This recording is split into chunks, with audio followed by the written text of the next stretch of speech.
I like meeting with our customers, a lot of big companies around here that we do business with, and it's also very interesting when I'm here to be able to kind of pick up on the gestalt and the feeling of Europeans. And what are you picking up?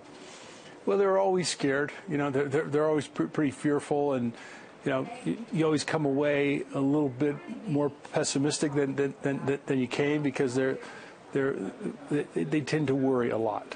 And you know, I think we see with the emerging markets, with all the digital opportunity, greater opportunity, and you know, the U.S. is doing well, our own business is doing well, so we're a little more optimistic than.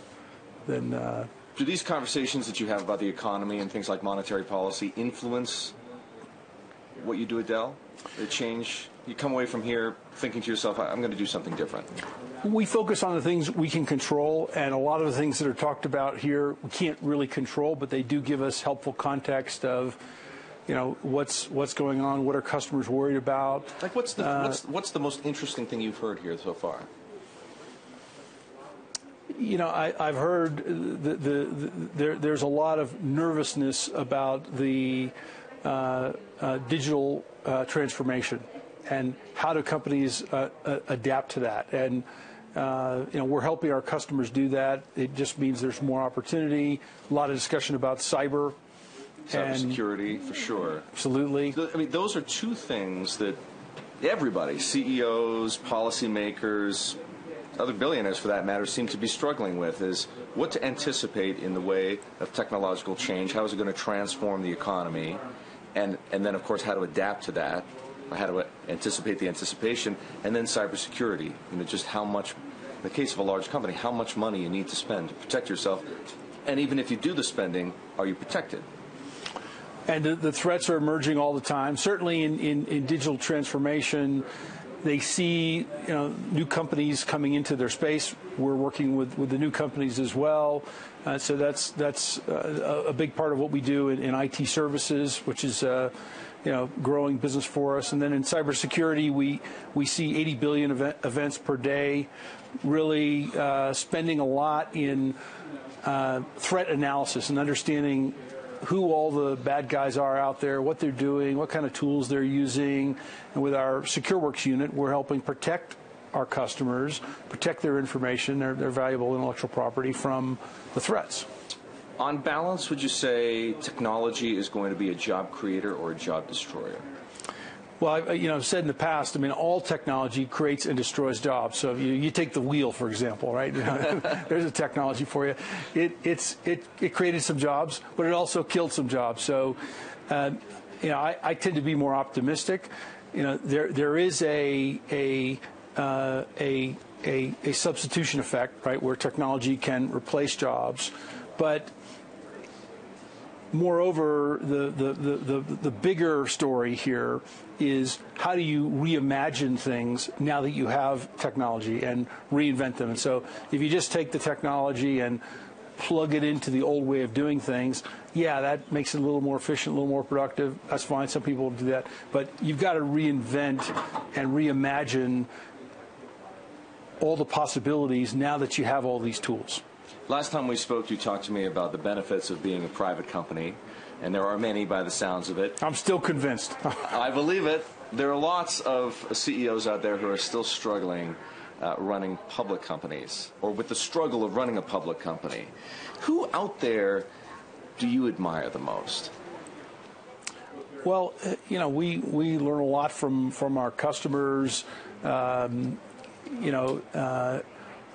All companies are trying to change and evolve. The challenge, I think, that any company has is that technological change is much faster than the rate of change of organizations and even individuals. And so, hence the struggle they're having. Yeah, and so if you think about the next 5 or 10 years in the context of the last 5 or 10 years, in terms of your people and your organization. So who else is getting it right? When you evaluate your customers, when you look at other big companies in the S&P 500 on a global level, who do you see making smart decisions? It's a good question. You know, I think we're actively helping our customers engage in this new digital age. I think, you have to experiment, you have to take risks, you have to dive into the new domains aggressively, and you can't kind of sit back and just watch it happen. There are plenty of good examples out there. Given these tremendous benefits you found being private, will Dell ever go public again? Don't have any plans to go public. We're enjoying being private. I have no doubt, but you have a co-investor with Silver Lake. If the company doesn't go public, what happens to Silver Lake? How did they realize they've made money on the investment already. I'm sure they're going to be happy partners with you for some time yet to come, but eventually they're going to want to recycle that capital. They haven't indicated, any intention to do that, but sure. At the right time, there's plenty of ways to resolve that. Are you in a position yet, now that it's been more than a year since taking the company private, to be a consolidator in your industry?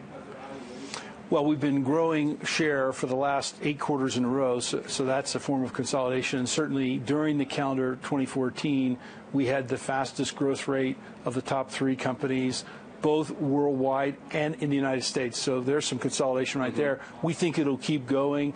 There will most likely be further consolidation, and you can count on us to be a consolidator. Now, just in terms of market share gains, or do you want to buy things? Both. If you think about buying things, at this point, given your capital structure, how much spending power do you have? Well, our capital structure is strong, and we also have additional equity that could be contributed if needed. But we've had nice progress in the business. Cash flow is strong. So to the extent that opportunities present themselves, we're ready and able. Big ones. Sure. How do you define big? I'm not going to go there with you, but capital's not really the issue. There's plenty of capital out there. That's interesting. If HP were to sell its PC business, is that something you'd be interested in?